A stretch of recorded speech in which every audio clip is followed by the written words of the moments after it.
Hello everybody, I'm John Coffey. And I'm Matt. And you are watching Marvel News! That's right. Today we are reviewing an animated movie from DC Comics. And that is... Batman... He doesn't even know the name of the movie! It's long! It's Batman Under the Red Hood. Okay, you can't tell me that. Based upon a run of comics, I believe, under the same title. Could be wrong about that. Maybe just Batman and the Red Hood. Yeah. And from what I understand, they followed the comics decently, but I've never read this series, so I couldn't tell you. So basically, the movie opens with the Joker torturing the second Robin, Jason Todd. The first. Jason Todd this time, Robin, and he's beating him with a crowbar In the face. and he leaves him there. And Robin quickly discovers that there's a bomb, and he's blown to his death. Yep. Dead as a door. Dead as a board.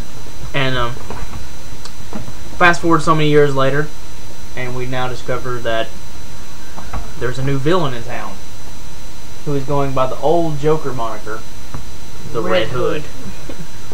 And basically he is... We said that in unison, by the way. We didn't plan that out. Wait, 1, 2, 3. Red Hood. Wait, 1, 2, 3, Batman. Okay. Batman. Oh!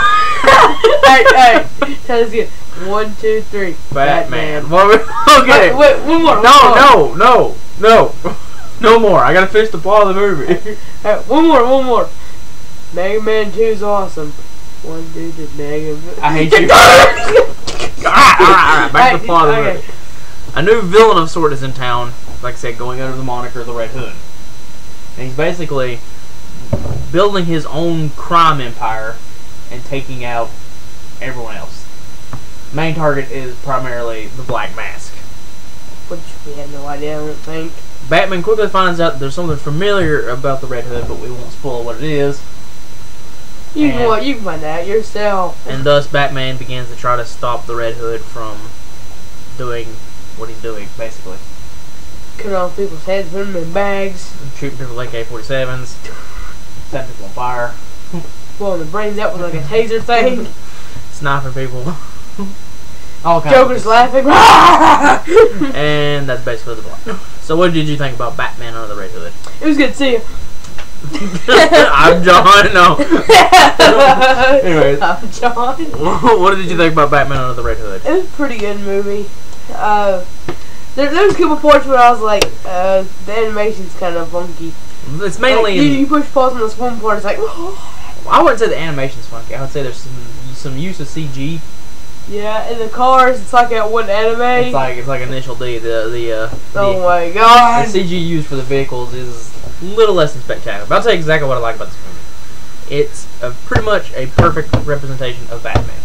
Yeah. It's dark with just a bit of humor. By Joker. Exactly. But even the jokes by Joker are black comedy. You're like, that's funny, but it shouldn't be.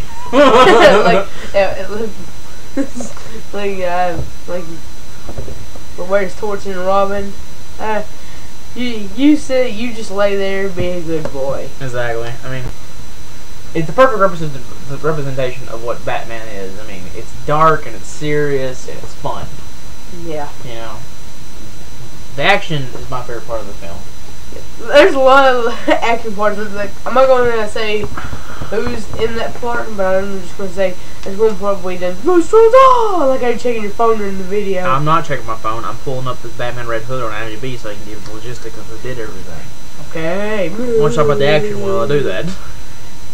And I said Bruce Wayne, and he like blasted him through the wall. Boom.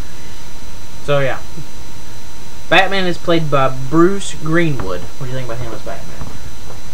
Pretty good. I think he could have been just a little bit more serious. When it comes to the animated series, I prefer Kevin Conroy as the voice of Batman. Because I recently watched another DC animation movie, Batman Year One, which is a great movie. If you want to understand, a perfect adaptation, not perfect, but a near perfect adaptation of Frank Miller's Batman Year One, which I haven't read yet. I'm reading Frank Miller's Dark Knight Returns right now. Once I get that done, I'll get to Year One. Alright. But the problem with it is the guy who plays Batman is a little less than spectacular.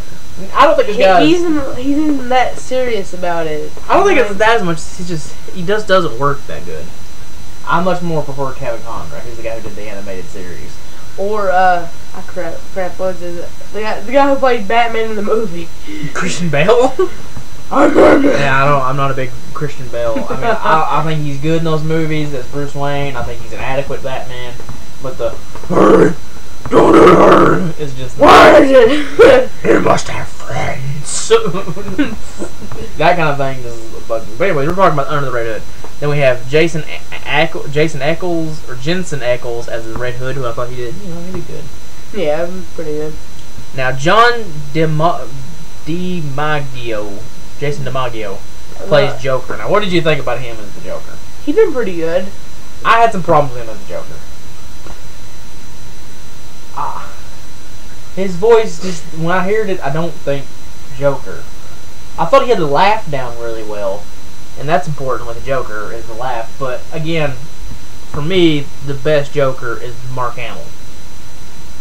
I think from him. I'm sorry. From the animated. From the animated. Make fun of me. From the animated series, and like the Batman Beyond Return of the Joker movie, Mark Hamill is the best Joker voice. I'm sorry, I was like. and the last one of note is one that you picked up on, is Neil Patrick Harris plays Nightwing. I think he does good. He's not in the movie enough to really. I was like, what? Neil Patrick Harris. And it's it's Punky Brewster. So yeah, I mean, like, I don't know. It's just a fun animated feature. If you're into Batman, I don't know why you're not going to check it out. Yeah, it's pretty good. Like, there's some parts I'm like, yeah. The score was good. Yeah, what do you think about Ra's al Ghul? Oh yeah, Ra's al Ghul was in the film, and it's a very accurate depiction of Ra's al Ghul. He acts like Ra's al Ghul. Yeah. And we even see the Lazarus Pit in the movie, which is something Christopher Nolan didn't give us.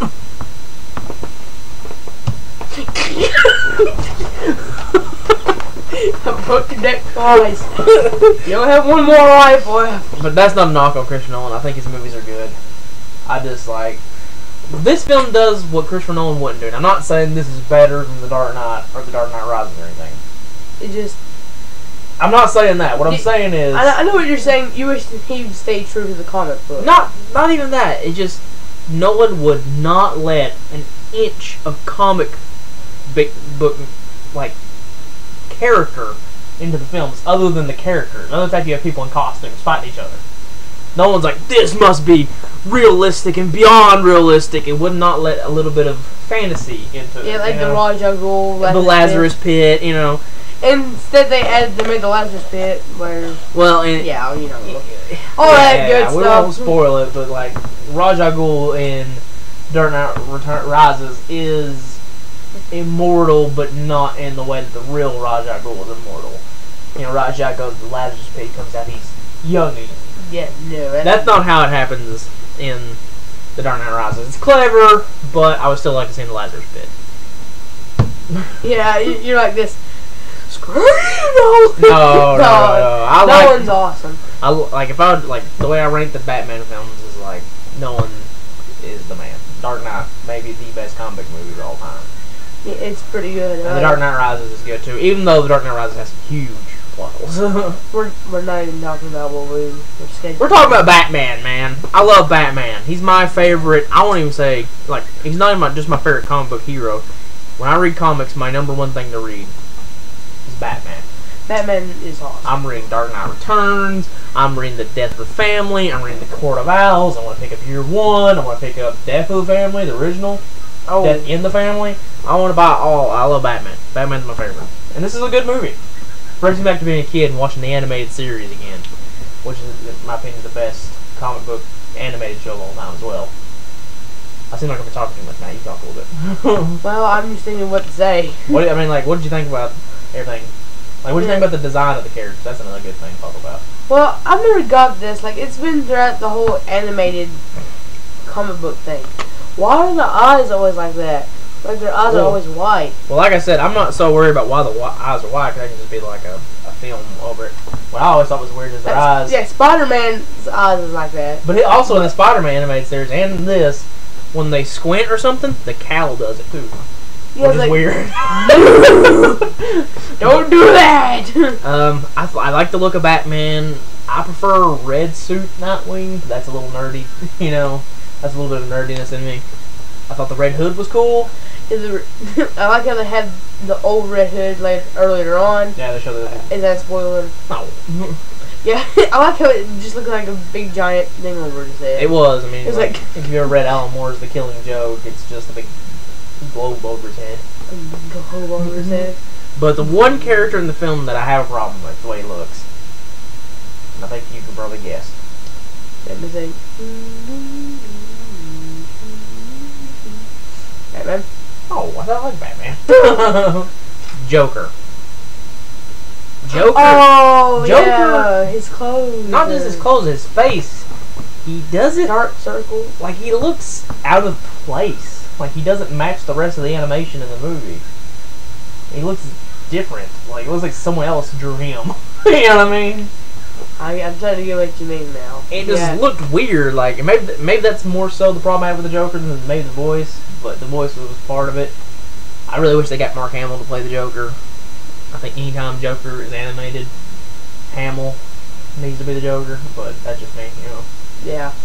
But, like, I've been trying to get back into comic books and stuff like that. It's been forever since I've read one. Another problem I have with this film, and it's not a big problem, is the fact that, like, we're not going to spoil it, but it's real easy to figure out who the Red Hood is. Oh, yeah. Like, I pretty much figured it out since the movie started. I was like, I know who the Red Hood is, but, you know. I was thinking about it at first. I was like, no, yeah, that kind of moment. And then when it happened, when something happens, like, let's just say when you hear his voice, you can tell. Yeah. But sorry, go ahead. I'm confused. What are you doing? Go ahead. Okay. Okay. Well, once you hear his voice, you know who it is. Yeah, I mean, there's a moment, but I figured it out way before then. Pretty much, literally, as soon as the movie started, I knew. Oh, sure you did. No, I watched this before. I watched it with you with another friend. I literally told him as soon as the movie started. I told him who the Red Hood was. All right then. But anything else you want to talk about the Red Hood? Well, I've been curious about what the Red Hood looked before in the comics. They did pretty well. Like, the Red Hood is actually now in the Death of the Family series. He's fighting alongside Batman now. Oh, clever. But still kind of like a rogue kind of agent still. Like, he's with Batman, but only sort of. Yeah. Is Joker in? Yeah, of course he is. Never mind. I forgot it. He's on the cover and everything. Yeah, I mean, he's the main protagonist. But yeah, I think that's all we need to talk about. Yeah, I don't know what else to talk about. Do you? Oh, I enjoy this movie. I've watched it twice now. But oh Lord, that's loud. It's DNA. Oh God. Kurt Angle's dead. 10 lame. Oh. Oh, it's a bad joke. But anyways, oh, you quit that. But anyways, Batman Under the Red Hood. What are you gonna give it out of 5? I'm gonna give it a 4. exactly what I'm giving it a 4. Solid, fun, Interesting. worth watching if you're a Batman fan. Yeah, it's a pretty good film. There's a couple things I wish they would have changed, but, you know, oh well. It happened. I think we're going to make it a Batman theme for here for a while. I think next we might do Year 1. Year 1. Or maybe the trilogy. And maybe talk about the But we already talked about the Dark Knight, so we have to talk about maybe the Batman Begins Dark Knight Returns, Rises, excuse me. That's the other one. And there's an animated movie out now called The Dark Knight Returns, based on the comic The Dark Knight Returns. And part 2 is coming out soon, so We're going to be watching that when it comes out. not to say that's going to be exclusively what we're going to do. I mean, it doesn't mean we're going to do Batman every week. It's just something that we feel like doing. For a while, every once in a while we're going to bring up some Batman. So, I'm John. I'm Matt. And we will catch y'all next time. Adios, amigos. Adios.